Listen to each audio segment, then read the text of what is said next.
Axial legal একাডেমির YouTube চ্যানেলে আজ আমরা West Bengal land reforms act 1955 এর একটা ইম্পর্টেন্ট টপিক নিয়ে ডিসকাস করব, যেটা সেকশন 8 এর মধ্যে রয়েছে। এটা একটা প্রিএমশনের চ্যাপ্টার থেকে কোশ্চেন্সটা আমরা ডিসকাস করব। ফার্স্ট আমরা দেখে নেব যে এই প্রিএমশন থেকে প্রশ্ন কি এসে থাকে, তারপর আমরা সেকশন 8 এর যে প্রভিশনসটা আছে সেই প্রভিশনসটাকে আমি আজকে ডিসকাস করব। তো সেকশন 8 থেকে যে কোশ্চেন্সটা সাধারণত পরীক্ষায় এসে থাকে, এটা আমার একটা নোটসের একটা আমি অংশ থেকে দেখাচ্ছি। এই কোশ্চেন নাম্বার 4 থেকে যেটা দেখা যাচ্ছে, এইটাই প্রিএমশন থেকে পরীক্ষায় প্রশ্ন আসে যে what is right of প্রিএমশন। What is right of প্রিএমশন? প্রিএমশন right বলতে আমরা কি বুঝি? Write a note on the right of preemption by a co-sharer or a contiguous tenant as provided under the West Bengal Land Reforms Act 1955. এই কোশ্চেনটা পরীক্ষায় আসে। আবার কখনো প্রশ্ন আসে, discuss the rights of purchase by a co-sharer or contiguous tenant in respect of a portion or share of a land of a ryer. Is there any exemption? If so, discuss. তাহলে question number 4 যেটা স্ক্রিনে দেখা যাচ্ছে, এই প্রশ্নগুলো সাধারণত প্রিএমশন থেকে এসে থাকে। তাহলে ফার্স্ট এটা আমাদেরকে জানতে হবে যে প্রিএমশন বলতে আমরা কি বুঝি। আমি আমার নোটস থেকে একটুখানি দেখানোর চেষ্টা করব যে প্রিএমশন বলতে আমরা কি বুঝি। তারপর আমরা সরাসরি চলে যাব আমাদের সেকশন 8 এর মধ্যে, যেখানে কিনা প্রিএমশনের যে প্রভিশনসটাকে দেয়া রয়েছে। তাহলে আমরা কি দেখছি, আমার নোটস থেকে আমি সরাসরি দেখাচ্ছি যে প্রিএমশনটা কি না। প্রিএমশন is the right which the owner of an immovable property possesses to acquire another immovable property for the price for which it has been sold to another person. তাহলে আমরা কি দেখতে পেলাম যে প্রিএমশনটা কি? প্রিএমশনটা হচ্ছে একটা রাইট বা একটা অধিকার, যেটা কিনা কোন একটা ইমুভেবল প্রপার্টির ওনার পজেস করে থাকে। তাহলে প্রিএমশনটা হচ্ছে একটা রাইট যেটা একটা ইমুভেবল প্রপার্টির ওনার পজেস করে থাকে to acquire another immovable property, অন্য কোনো ইমুভেবল প্রপার্টিকে অ্যাকোয়ার করা। কিসের জন্য? ফর প্রাইস, টাকা দিয়ে, for which it has been sold to another person, যে অ্যানাদার ইমুভেবল প্রপার্টিটা অলরেডি অন্য কাউকে বিক্রি করে দেওয়া হয়েছে, সেই প্রপার্টিটাকে কেনার যে তার ফার্দার রিপারচেজ করার যে অধিকার, সেটাকে কিন্তু প্রিএমশন বলা হয়ে থাকে। তাহলে আমরা বলতে পারি যে so প্রিএমশন is defined as a right which the owner of certain immovable property possesses as such for the quiet enjoyment of that immovable property, ওই immovable propertyটাকে quiet enjoyment করার জন্য, to obtain in substitution for the buyer proprietary possessions of certain other immovable property not his own on such terms as those on which such latter immovable property is sold to another person. তাহলে আমরা কি দেখতে পেলাম? আমরা যে ডেফিনিশনস এখান থেকে দেখার চেষ্টা করলাম যে প্রিএমশন বলতে আমরা কি বুঝি। তাহলে প্রিএমশন হচ্ছে এমন একটা অধিকার যেটা একটা ইমুভেবল প্রপার্টির ওনার সেই অধিকারটাকে পজেস করে থাকে অন্য একটা ইমুভেবল প্রপার্টি সেটাকে কেনার জন্য। সাধারণত কারা এগুলো কিনতে পারে সেটাকে আমরা ডিসকাস করব।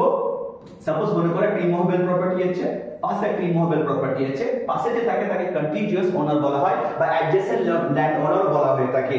তাহলে এই যে ইমুভেবল প্রপার্টি, এটা এ, এটা মনে করো বি, এই যে ওনারটা রয়েছে, এই ওনারটা তার পাশে যে জমিটা রয়েছে, এটা তার একটা কেনার একটা অধিকার রয়েছে। প্রিএমশন একটা রাইট রয়েছে, তার প্রিএমশন একটা রাইট রয়েছে কিসের জন্য? যদি এই বি প্রপার্টিটা অন্য কাউকে বিক্রি করে দেওয়া হয়, যাকে বিক্রি করে দেওয়া হয়েছে তার কাছ থেকে কি করার জন্য, প্রপার্টিটাকে রিপারচেজ করার যে অধিকার, সেটাই হচ্ছে প্রিএমশন। এই ব্যাপারে আমরা বিস্তারিতভাবে আজকে যে প্রভিশনসটা আছে সেটাকে আমরা ডিসকাস করব। এছাড়াও যদি আমরা এখানে দেখে থাকি যে প্রিএমশন বলতে কি বোঝাচ্ছে, right of preemption is that right which attaches with the land. তাহলে রাইট অফ প্রিএমশনটা ল্যান্ডের সাথে অ্যাটাচ করে থাকে। It is also known as right of repurchase, এটাকে রাইট অফ রিপারচেজও বলা হয়ে থাকে।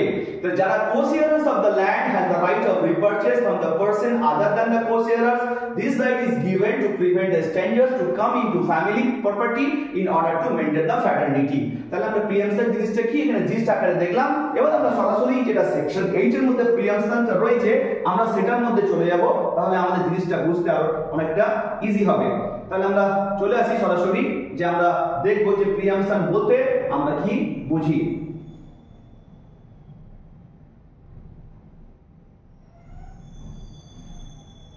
প্রিএমশন যেটা সেকশন 8 এর মধ্যে রয়েছে, right of purchase by co-sharer or contiguous tenant। তাদের যে co-sharer যে কোন একটা প্রপার্টি পারচেজ করার যে অধিকার রয়েছে, সেটার ব্যাপারে সেকশন 8 সাবসেকশন 1 এর মধ্যে আমরা দেখব, বা পুরো সেকশনটার মধ্যেই আমরা দেখব।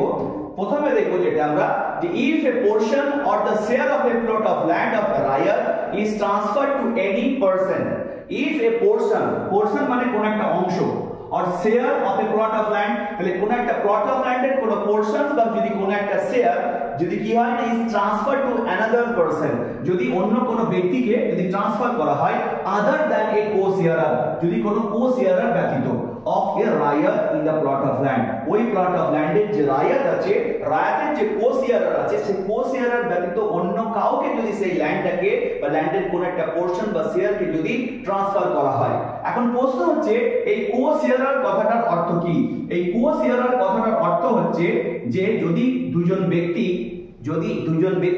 তার যদি একই অ্যানচেস্টর থেকে থাকে, সেখান থেকে তারা যদি কোনো প্রপার্টি পেয়ে থাকে তখন একজন আরেকজনের কো-শেয়ারার। সাপোজ মনে করো একজন ব্যক্তি এ মারা যাওয়ার পরে তার যে দুটো ছেলে রয়েছে বি এবং সি, তারা কি করেছে এর রেখে যাওয়া যে প্রপার্টিটা এটা 50-50 রেশিওতে তারা কি করেছে যে পেয়েছে। তাহলে এই দুজন হচ্ছে কি কো-শেয়ারার। তাহলে এই যে প্রপার্টিটা, এই প্রপার্টিতে এরা দুজন হচ্ছে কো-শেয়ারার। কারণ কি এদের দুজনের কিন্তু অ্যানচেস্টর সেম, এদের বাবা কিন্তু সেম। তাহলে যে প্রপার্টিটা তারা ইনহেরিট করেছে তার অ্যানচেস্টরের কাছ থেকে, সেখানে তাদের যে শেয়ার রয়েছে কোন প্রপার্টিতে তাদেরকে কো-শেয়ারার বলা হয়ে থাকে। তাহলে যদি কোন একটা প্লট অফ ল্যান্ড রায়তের, সেই রায়তের প্লট অফ ল্যান্ডের কোন একটা পোরশন বা শেয়ার যদি ট্রান্সফার করা হয় অন্য কোন একজন ব্যক্তিকে, যেটা কিনা আদার দ্যান দ্য কো-শেয়ারার অফ রায়ত, যেটা কিনা রায়তের কো-শেয়ারার নয় সেই প্লট অফ ল্যান্ডের, বলছে দা বর্গাদার, বলছে in the plot of the land, ওই ল্যান্ডের যে বর্গাদার। এখন প্রশ্ন হচ্ছে বর্গাদার কথাটার অর্থ কি, যেটা কিনা অলরেডি আমরা কিন্তু একটা ভিডিওর মধ্যে আমরা সেখানে দেখিয়েছি, তোমরা সেই বর্গাদারের ভিডিওটা দেখবে, সেখান থেকে বর্গাদার বলতে কি বোঝায় সেটা দেখতে পাবে। যদি তোমরা দেখো সেখানে যে সেকশন 2 যেটা রয়েছে, সেই সেকশন 2 এর যে ক্লজ 2 রয়েছে সেখানে বর্গাদারের ডেফিনিশনস দেওয়া হয়েছে যে বর্গাদার বলতে আমরা কি বুঝি। তো সেখানে বলছে the bargadar in the plot of land, যে প্লট অফ ল্যান্ডটা ট্রান্সফার করেছে, বলছে সেই প্লট অফ ল্যান্ডে যদি কোনো বর্গাদার যদি থেকে থাকে, বলছে মে সেই বর্গাদার পারে উইদিন 3 মান্থস, 3 মাসের মধ্যে from the date of such transfer, যেদিন রায়ত সেই পোরশনসটা বা কোন একটা শেয়ার কোন একটা প্লট অফ ল্যান্ডে ট্রান্সফার করেছিল, সেই ট্রান্সফারের পর থেকে উইদিন 3 মান্থস, 3 মাসের মধ্যে বর্গাদার কি করতে পারে অ্যাপ্লাই করতে পারে। কার কাছে? টু দা মুনসিফ, মুনসিফের কাছে অ্যাপ্লাই করতে পারে। কোন মুনসিফের কাছে? হ্যাভিং টেরিটোরিয়াল জুরিসডিকশন, যে মুনসিফের টেরিটোরিয়াল জুরিসডিকশন রয়েছে, যে মুনসিফের টেরিটোরিয়াল জুরিসডিকশনের মধ্যে প্রপার্টিটা সিচুয়েট করছে, সেই মুনসিফের কাছে আবেদন করতে পারে। কিসের জন্য? For transfer of the said portion, যাতে ওই সেড পোরশনসটা তাকে ট্রান্সফার করা হয় বা সেই শেয়ারটা তাকে ট্রান্সফার করা হয় সেই প্লট অফ ল্যান্ড থেকে টু হিম, তাকে। তাহলে আমরা কি দেখতে পেলাম? বর্গাদার কি করতে পারে, যেদিন থেকে ট্রান্সফার হচ্ছে তার 3 মাসের মধ্যে মুনসিফের কাছে আবেদন করতে পারে যে প্রপার্টিটা বা পোরশনসটা, যে প্লট অফ ল্যান্ডের শেয়ার বা পোরশনসটা ট্রান্সফার করেছে যেন তাকে ফার্দার রিট্রান্সফার করা হয়, সেই জন্য আবেদন করতে পারে। और বলতে কি বোঝাচ্ছে? অথবা। তার মানে বর্গাদার সে আবেদনটা করতে পারে। আর কি আবেদন করতে পারে? এনি কো-শেয়ারার অফ এ রায়ত, ওই রায়তের যদি কোনো কো-শেয়ারার থেকে থাকে in the plot of land, সেই প্লট অফ ল্যান্ডে সেই কো-শেয়ারারও কি করতে পারে within 3 months of the service of notice given under subsection 5 of section 5। তাহলে West Bengal land reforms act 1955 এর সেকশন 5 এর সাবসেকশন 5 অনুসারে যে নোটিশ আছে, সেই নোটিশটা যেদিন থেকে সার্ভ করা হচ্ছে, সেই নোটিশটা সার্ভ করার পর থেকে উইদিন 3 মান্থস, 3 মাসের মধ্যে সে কি করতে পারে আবেদন করতে পারে। কে না? Co-sharer of raiyat in the plot of land, রায়তের যে প্লট অফ ল্যান্ড সেখানে যে কো-শেয়ারার আছে সে উইদিন 3 মান্থস, 3 মাসের মধ্যে যেদিন থেকে নোটিশটা সার্ভ করা হয়েছে সেকশন 5 এর সাবসেকশন 5 অনুসারে, সেই নোটিশ সার্ভ করা 3 মাসের মধ্যে মুনসিফের কাছে আবেদন করতে পারে, যে মুনসিফের টেরিটোরিয়াল জুরিসডিকশন রয়েছে, যাতে করে সে প্রপার্টিটা বা সেই প্রপার্টির যে পোরশনস বা শেয়ারটা বিক্রি করা হয়েছে যে প্লট অফ ল্যান্ডের, সেটা যেন তাকে ট্রান্সফার করা হয় সেই কারণে। তাহলে আবেদন বর্গাদার করতে পারে, আবেদন কো-শেয়ারার করতে পারে, আবেদন কো-শেয়ারার করতে পারে, আবেদন বর্গাদার করতে পারে। আর কি আবেদন করতে পারে?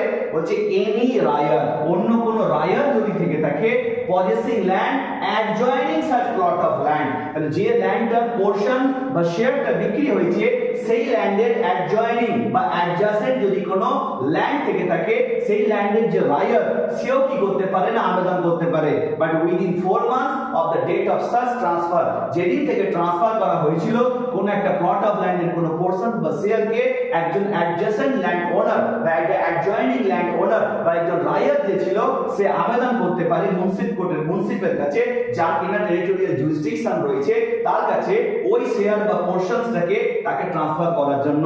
তাহলে আমরা দেখতে পেলাম কি, যদি কোন একজন রায়ত তার প্লট অফ ল্যান্ডের কোন একটা পোরশন বা কোন একটা শেয়ার যদি কোন ব্যক্তিকে ট্রান্সফার করে থাকে, সে যদি কো-শেয়ারার যদি না হয়ে থাকে, সেক্ষেত্রে বলছি কি ওই জমিতে যদি কোনো বর্গাদার থেকে থাকে, সেই বর্গাদার 3 মাসের মধ্যে, ট্রান্সফারের ঠিক 3 মাসের মধ্যে মুন্সিফের কাছে আবেদন করতে পারে সেই জমিটা তাকে রিট্রান্সফার বা ফার্দার ট্রান্সফারের জন্য। আর যদি কোনো কো-শেয়ারার থাকে, সেই কো-শেয়ারার কি করতে পারে, উইদিন 3 মান্থস যেদিন থেকে নোটিশ সার্ভ করা হয়েছে সেকশন 5 এর সাবসেকশন 5 অনুসারে, সেই নোটিশ সার্ভ করার পর থেকে 3 মাসের মধ্যে মুন্সিফের কাছে আবেদন করতে পারে, যে মুন্সিফের টেরিটোরিয়াল জুরিসডিকশন আছে তার কাছে আবেদন করতে পারে এই প্রপার্টিটাকে বা পোরশন বা share of the plot of ল্যান্ডটাকে তার কাছে ট্রান্সফার করার জন্য। আর যদি কোনো অ্যাডজয়েনিং ল্যান্ড ওনার থেকে থাকে বা রায়ত যদি থেকে থাকে, সে রায়ত কি করতে পারে, ট্রান্সফার যেদিন থেকে করেছে তারপর থেকে 4 মাসের মধ্যে সে মুন্সিফের কাছে আবেদন করতে পারে ওই পোরশন বা শেয়ার যেটা প্লট অফ ল্যান্ডে ট্রান্সফার করা হয়েছিল সেটা তার কাছে ফার্দার ট্রান্সফার করার জন্য। তাহলে আমরা দেখতে পেলাম যে প্রিয়ামশন যে রাইট, এই প্রিয়ামশন রাইটটা কে কে এখানে এক্সারসাইজ করতে পারে, একজন বর্গাদার পারে, একজন কো-শেয়ারার পারে, একজন অ্যাডজেসেন্ট বা অ্যাডজয়েনিং যে ল্যান্ডের যে রায়ত আছে সেই 3 জন করতে পারে। এবং সেই রাইটটা কত দিনের মধ্যে এক্সারসাইজ করতে পারে, বর্গাদার পারে ট্রান্সফার হওয়া 3 মাসের মধ্যে, একজন অ্যাডজেসেন্ট ল্যান্ড ওনার পারে ট্রান্সফার হওয়া 4 মাসের মধ্যে, একজন কো-শেয়ারার পারে যেদিন থেকে সেকশন 5 এর সাবসেকশন 5 অনুসারে নোটিশ সার্ভ হয়েছে তারপর থেকে 3 মাসের মধ্যে একজন মুন্সিফের কাছে সে কি করতে পারে, আবেদন করতে পারে। But subject to the limit mentioned in section 14, section 14 এ যে সিলিং এরিয়ার কথা বলা আছে, যে একজন ব্যক্তি কতটা প্রপার্টি নিজের কাছে রাখতে পারবে সেটা সিলিং এরিয়ার মধ্যে বলে দেওয়া আছে সেকশন 14M এর মধ্যে। তাহলে বলছে যে ব্যক্তিটি আবেদন করছে, সেই আবেদনকারী যে প্রপার্টিটা কিনতে চাইছে, ফার্দার রিপারচেজ করতে চাইছে, সেটা যেন তার সিলিং এরিয়ার মধ্যে থাকে। তাহলে ম্যাক্সিমাম যতটা ল্যান্ড তার নিজের ক্যাপাসিটির মধ্যে সে রাখতে পারবে, সেই ক্যাপাসিটির মধ্যে যেন যেটা কিনতে চাইছে সেটা যেন তার মধ্যে যেন থেকে যায়, তবে কিন্তু সে আবেদনটা সে করতে পারবে।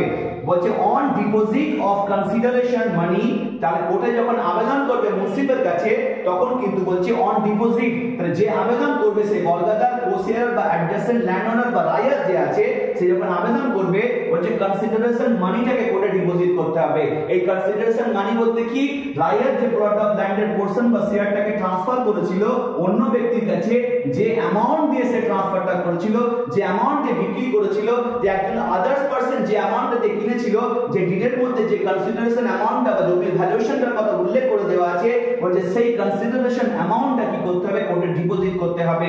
টুগেদার উইথ ওই কনসিডারেশনের সাথে আর কি ডিপোজিট করতে হবে, বলছে এ further some of 10% of that amount. তাহলে এই কনসিডারেশন যে অ্যামাউন্টটা রয়েছে, এই কনসিডারেশন অ্যামাউন্টের সাথে এক্সট্রা আরো 10% অ্যামাউন্ট কোর্টের কাছে কি করতে হবে, ডিপোজিট দিতে হবে। তাহলে যদি কোনো একজন বর্গাদার, যদি কোনো একজন কো-শেয়ারার, যদি কোনো একজন অ্যাডজেসেন্ট বা অ্যাডজয়েনিং ল্যান্ড ওনার ওই জমিটাকে যেটা রায়ত একটা আদার্স পারসনকে বিক্রি করেছে, যদি সেটাকে রিপারচেজ করতে চাই প্রিএমশন রাইটটাকে এক্সারসাইজ করার মাধ্যমে, সেক্ষেত্রে আমরা কি দেখতে পেলাম, যে তাকে সেই কনসিডারেশন অ্যামাউন্টটা টুগেদার উইথ ওর সাথে একটা ফার্দার সাম অফ 10% ওই অ্যামাউন্টে তাকে কোর্টের কাছে ডিপোজিট দিতে হবে।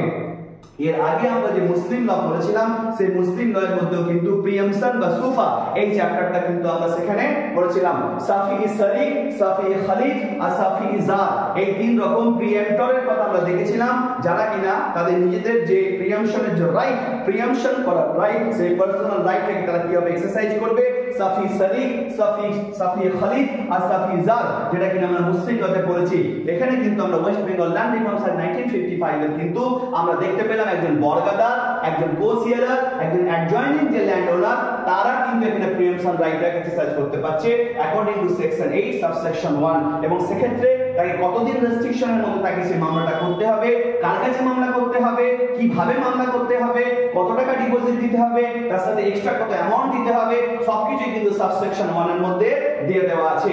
এর সাথে একটা প্রভিশন উল্লেখ করে দেওয়া আছে, সেখানে বলা আছে provided that if the Borgadar in the plot of land, a co-sharer of a Rayat in a plot of land, and a Rayat possessing land adjoining such plot of land apply for such transfer, তাহলে যখন কোন একটা রায়াত তার নিজের যে plot of land যদি কোন others persons কে যদি বিক্রি করে দেয়, সেক্ষেত্রে ওই জমিতে সাপোজ মনে করো একজন বর্গাদার আছে, ওই জমির মনে করো একজন কোশিয়ারও আছে, আর ওই জমির পাশে কোনো অ্যাডজয়েনিং মনে করো ল্যান্ড ওনার রয়েছে, সেক্ষেত্রে ওই তিনজন মানে বর্গাদার, রায়াত এবং কোশিয়ারার এই তিনজনেই যদি কি করছে, যদি অ্যাপ্লাই করে থাকে ফর সাচ ট্রান্সফার, ওই ট্রান্সফারটা করার জন্য, তিনজনেই বলছে যে একজন জমি যখন কোন একটা রায়াত কাউকে আদার্স পারসনসকে বিক্রি করলো, বর্গাদার বলছে আমার প্রিএমশন রাইট আমি এক্সারসাইজ করে এই জায়গাটাকে আমি কিনতে চাইছি, কোশিয়ারার বলছে আমি কোশিয়ারার আমি এই প্রপার্টিটাকে কিনতে চাইছি, কোর্টের কাছে আবেদন করলো, রায়াত যে আছে সেও কোর্টের কাছে প্রিএমশন রাইটটাকে এক্সারসাইজ করে কোর্টের কাছে আবেদন করছে যে আমি আমার প্রিএমশন রাইট আছে, এই জায়গাটা আমি কিনতে ইচ্ছুক, যে জায়গাটা আমাকে ট্রান্সফার করা হয়, তিনজন ব্যক্তি মুন্সিপের কাছে আবেদন করে দিয়েছে, সেক্ষেত্রে বলছে তিনটে অ্যাপ্লিকেশন যখন জমা পড়ে যাবে, the Borgadar shall have the prior right, তখন এই তিনজন ব্যক্তির মধ্যে বর্গাদার, কোশিয়ারার এবং যে অ্যাডজয়েনিং যে রায়াত রয়েছে ল্যান্ডের, তাদের তিনজনের মধ্যে বলছে যে বর্গাদার রয়েছে shall have the prior right, ওই বর্গাদারের প্রেফারেন্সিয়াল রাইট থাকবে বা প্রায়র রাইট থাকবে to have such portion or share of the plot of land transferred to him, তাহলে বর্গাদারের রাইট থাকবে সবথেকে বেশি বা প্রায়র রাইট থাকবে কি না যে প্লট অফ ল্যান্ডের শেয়ার বা পোরশনসটা বিক্রি হয়েছে সেটা তার কাছে যেন ট্রান্সফার করা হয়, তিনজনেই যদি একসাথে তার প্রিএমশন রাইটটাকে এখানে এক্সারসাইজ করার চেষ্টা করে, প্রেফারেন্স পাবে কে না বর্গাদার, এন্ড ইন সাচ কেস যদি বর্গাদার যদি প্রপার্টিটা কিনতে চায় বা তাকে প্রথম প্রেফারেন্স দেওয়া হবে, এবং সেক্ষেত্রে বলছে the deposit made by the others shall be refunded to them, তাহলে যখন বর্গাদার আবেদন করেছিল বর্গাদারকে কনসিডারেশন অ্যামাউন্ট এবং তার সাথে 10% দিতে হয়েছে, যখন কোশিয়ারার আবেদন করেছিল তখন তাকে কনসিডারেশন মানি তার সাথে 10% দিতে হয়েছিল, যখন রায়াত আবেদন করেছে তাকেও কনসিডারেশন মানি এবং 10% এক্সট্রা দিতে হয়েছিল, কিন্তু যখন তিনজনের আবেদনের ভিত্তিতে প্রেফারেন্স হিসেবে বর্গাদার যখন প্রপার্টিটা পাচ্ছে নিজের প্রিএমশন রাইটটাকে এক্সারসাইজ করার মাধ্যমে, সেক্ষেত্রে বলছে কি the deposit made by others বলতে বোঝাচ্ছে কোশিয়ারার এবং রায়াত, বলছে shall be refunded to them, তাদেরকে রিফান্ড করে দেওয়া হবে, তাহলে একই সঙ্গে তিনজন ব্যক্তি যদি প্রিএমশন রাইটটাকে এক্সারসাইজ করতে চায় মানে সেই প্রপার্টিটাকে কিনতে চায়, সেক্ষেত্রে প্রেফারেন্স পাবে কে না একজন বর্গাদার। নেক্সট বলছে সেকেন্ড প্রভিশন মধ্যে বলছে provided further provided that where the Borgadar does not apply for such transfer, বর্গাদার মনে করো সেই জমিতে ছিল কিন্তু বর্গাদার কি করেছে সেই জমিটার ফার্দার রিট্রান্সফার তার কাছে করার জন্য সে আবেদন করেনি বা প্রিএমশন রাইটটাকে এক্সারসাইজ করেনি, কিন্তু the co-sharer of the Rayat in the plot of land, ওই রায়াতের যদি কোনো co-sharer থেকে সেই co-sharer and the Rayat possessing land adjoining such plot of land, যখন যদি একজন কোশিয়ারার যদি থাকে রায়াতের সেই কোশিয়ারার এবং যে রায়াতটা অ্যাডজয়েনিং যে ল্যান্ড আছে যে পজেস করে আছে সেই দুজনেই যদি এবার আবেদন করে, বর্গাদার আবেদন মনে করো করেনি, ও হাত তুলে নিয়েছে, কিন্তু কোশিয়ারার এবং যে রায়াত পজেসিং আছে যে অ্যাডজয়েনিং ল্যান্ড ওনার, এরা দুজনে কোর্টের কাছে আবেদন করেছে বা মুন্সিপের কাছে কিসের জন্য ফর সাচ ট্রান্সফার, সেই ট্রান্সফারের জন্য, সেক্ষেত্রে বলছে the former shall have prior right, এখানে ফর্মার বলতে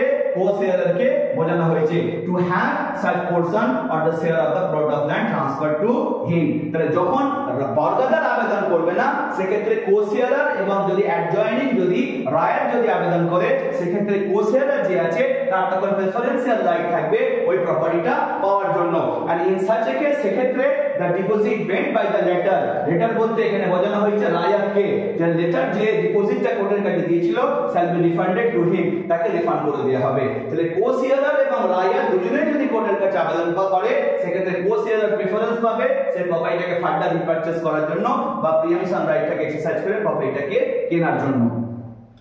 এবার আমরা দেখব তার নেক্সট যে প্রভিশনটা আছে সেই প্রভিশন মধ্যে বলে দেয়া আছে provided also that as amongst the rayats possessing land adjoining such plot of land preference shall be given to the rayat having the longest common boundary with the land transfer. তাহলে suppose মনে করো যে কোন বর্গাদার বা কোন কোসিয়ারার এরা দুজনে কেউ আবেদন করেনি, কিন্তু যারা আবেদন করেছে তারা দুজনেই মনে করো কি না যারা রায়ার তারা অ্যাডজয়নিং তারা ল্যান্ড ওনার হয়েছে।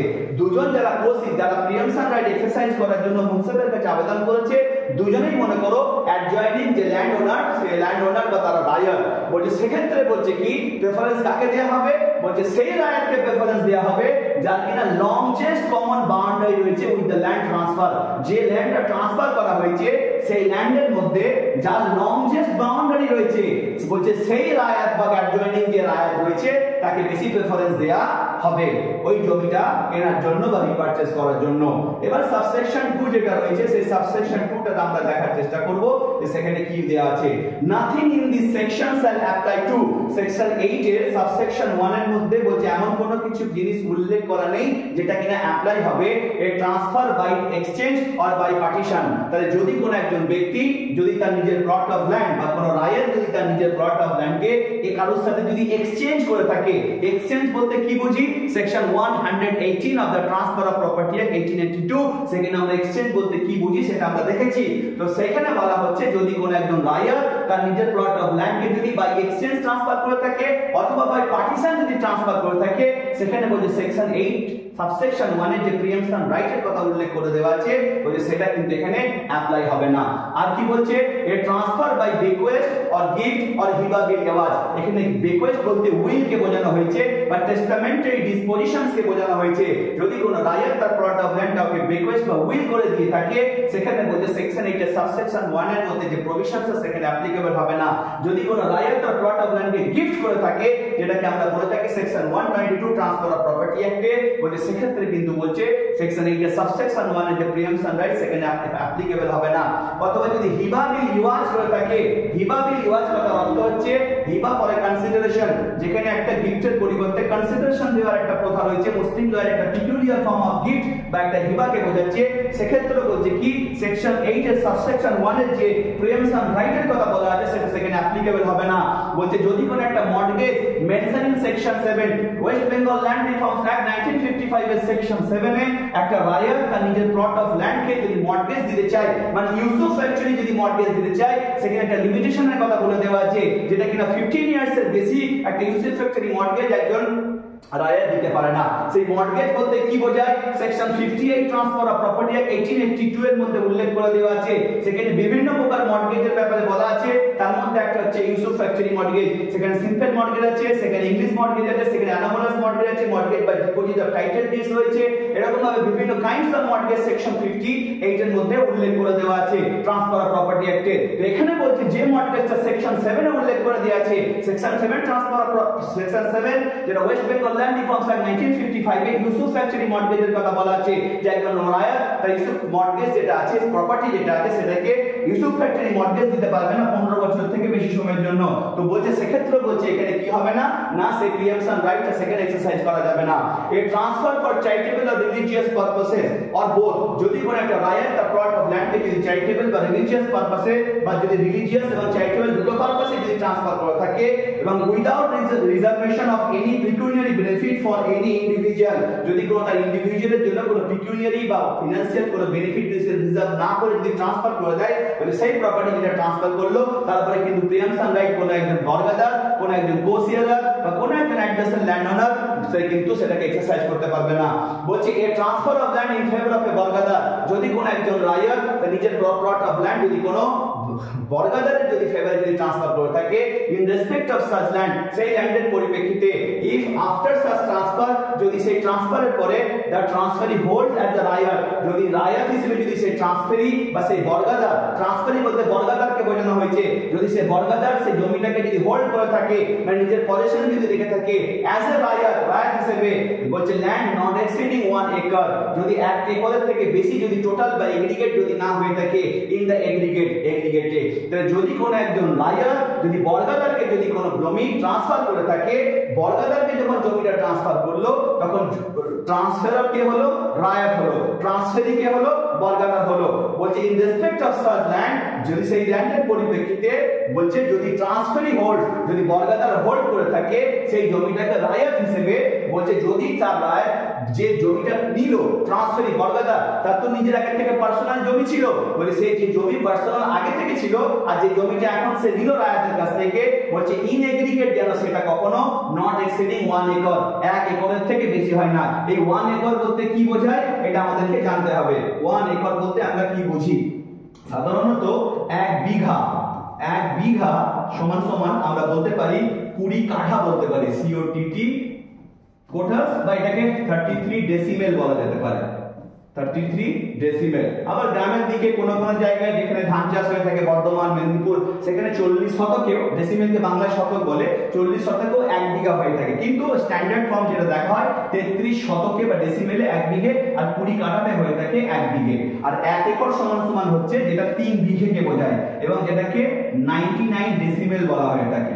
99 ডেসিমেলে 1 একর হয়ে থাকে, 1 একর হয়ে থাকে 99 ডেসিমেল, বা সেটাকে 3 বিঘা, মোর অর লেস 3 বিঘায় ধরে নেওয়া হয়, 3 বিঘাতে 1 একর। তাহলে যে বর্গাদা বা যে ট্রান্সফারি ল্যান্ডটা নিচ্ছে রায়তের কাছ থেকে, তার নিজের পার্সোনাল ল্যান্ড, এবং যে ল্যান্ডটা রায়তের কাছ থেকে নিচ্ছে সেটা নিয়ে এগ্রিগেট যেন সেটা এক্সিড না করে যায় কি থেকে, না 1 একরের থেকে, সেটা কিন্তু এখানে বলে দেওয়া রয়েছে।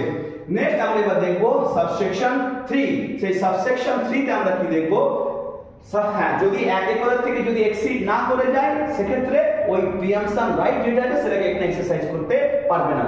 আচ্ছা, সাবসেকশন 3 তে বলা আছে every application pending before a revenue officer at the commencement of section 7 of the West Bengal land reforms amendment act 1972, West Bengal land reforms amendment act 1972 সেটা কমেন্সমেন্ট হওয়ার আগে যে সমস্ত অ্যাপ্লিকেশনস গুলো রেভিনিউ অফিসারের কাছে পেন্ডিং ছিল, বলছে কি স্যাল সেই অ্যাপ্লিকেশনস গুলো অন সাচ কমেন্সমেন্ট, যেদিন থেকে West Bengal land reforms amendment act 1972 commencement হয়ে গেল, স্ট্যান্ড ট্রান্সফার, সেই সমস্ত অ্যাপ্লিকেশন গুলো ট্রান্সফার হয়ে যাবে to and be disposed of by, সেই অ্যাপ্লিকেশন গুলো ট্রান্সফার হবে কার কাছে? দা মুনিসিপের কাছে। তাহলে যে অ্যাপ্লিকেশনস গুলো রেভিনিউ অফিসারের কাছে পেন্ডিং ছিল before the commencement of land reforms amendment act 1972 তে, সেই অ্যাপ্লিকেশনস গুলো কি হবে? মুনিসিপের কাছে ট্রান্সফার হয়ে যাবে, এবং মুনিসিপ সেগুলো কি করবে না সেগুলোকে বি ডিসপোজড অফ, সেগুলোকে ডিসপোজ অফ করবে। বলছে in relation to the area in which the land is situated, যে এরিয়াতে ল্যান্ড সিচুয়েট করছে সেই এলাকার যে জুরিসডিকশন আছে মুনিসিপ, তার কাছে ট্রান্সফার হয়ে যাবে, এবং সেই মুনিসিপ সেগুলোকে ডিসপোজড অফ করবে। বলছে and on such transfer, সেই যে ট্রান্সফারটা হয়ে যাবে, every such application shall be dealt with, যখন মুনিসিপের কাছে ট্রান্সফার হয়ে যাবে সেই সমস্ত অ্যাপ্লিকেশনস গুলো মুনিসিপ কি করবে? ডিল করবে, সেগুলো মীমাংসা করা শুরু করবে উইথ ফ্রম দ্য স্টেজ, সেই স্টেজ থেকে at which the stage it was so transferred, যে স্টেজে মুনিসিপের কাছে ট্রান্সফার হয়েছে। সাপোজ একটা যখন অ্যাপ্লিকেশনস কোন একটা রেভিনিউ অফিসারের কাছে ফাইল হয়েছিল, রেভিনিউ অফিসার কিছুটা হিয়ারিং করে মামলার কিছুটা উন্নতি হয়েছিল, প্রসিড করেছিল, সেটা যতদূর পর্যন্ত রেভিনিউ অফিসার হিয়ারিং করেছিল তার ঠিক পর থেকেই বলছে কি না এই যে মুনিসিপ যে রয়েছে from the stage at which it was so transfer, যে স্টেজে মামলাটাকে অ্যাপ্লিকেশনটাকে মুনিসিপের কাছে ট্রান্সফার করা হয়েছে, ঠিক সেই স্টেজ থেকে মুনিসিপ কি করবে? সেই মামলাটাকে হিয়ারিং করা শুরু করবে, and shall be disposed of, এবং সেই মামলাগুলোকে ডিসপোজ বা নিষ্পত্তি করবে in accordance with the provisions of this act, এই West Bengal land reforms act 1955 এর প্রভিশনস অনুসারে সেগুলো ডিসপোজ বা নিষ্পত্তি করবে as amended by the West Bengal Land Reforms Amendment Act 1972, যেটা কিনা অ্যামেন্ডমেন্ট করা হয়েছে, সেই অ্যামেন্ডমেন্ট অ্যাক্ট অনুসারে সেটা কি করবে? মুনিসিপ সেই মামলাটাকে নিষ্পত্তি বা সেটাকে ডিসপোজ অফ করার চেষ্টা করবে। তাহলে আমরা সেকশন যে 8 আছে West Bengal land reforms act 1955, right of purchase by the co-sharer or continuous tenant বলতে কি বোঝাচ্ছে, এই সেকশনটাতে কিন্তু পরীক্ষায় প্রশ্ন এসে থাকে। তার আগে একটা প্রশ্ন থাকে হোয়াট ইজ রাইট অফ প্রিয়াম্পশন বলতে আমরা কি বুঝি, যেটা আমার নোটস থেকে আমি ছোট করে বোঝানোর চেষ্টা করলাম। এটা কিন্তু খুব ইম্পর্টেন্ট ল্যান্ডের জন্য, পরীক্ষায় কিন্তু ভীষণ প্রশ্ন আসে, শুধুমাত্র সেমিস্টার পরীক্ষায় প্রশ্ন আসে তা কিন্তু নয়। যারা লিগ্যাল সার্ভিস এক্সামিনেশন দিতে চায়, West Bengal legal service examination যেটা পিএসসি কন্ডাক্ট করে থাকে মানে ল অফিসারের, সেখানে কিন্তু যে 5th পেপার রয়েছে সেখানে West Bengal land reforms act 1955 রয়েছে, সেখানেও কিন্তু প্রশ্ন আছে। যেটা অ্যাসিস্ট্যান্ট পাবলিক প্রসিকিউটরের পরীক্ষা যেটা West Bengal public service commission conduct করে থাকে, সেখানেও কিন্তু যে সিভিল লটা রয়েছে সে 70 মার্কসের, সেখানেও কিন্তু West Bengal land reforms act 1955 20 marks এসে থাকে, সেখানের জন্য কিন্তু কোশ্চেনটা কিন্তু ভীষণ ইম্পর্টেন্ট। একই রকম বর্ধমানে যারা নতুন সিলেবাসের স্টুডেন্ট তাদেরকেও কিন্তু এই প্রশ্নটা পরীক্ষা লিখতে হতে পারে। তাই ভালো করে সেকশনটা আমাদেরকে বুঝতে হবে। আজকের ক্লাস এখানে বন্ধ থাকবে। Thank you so much.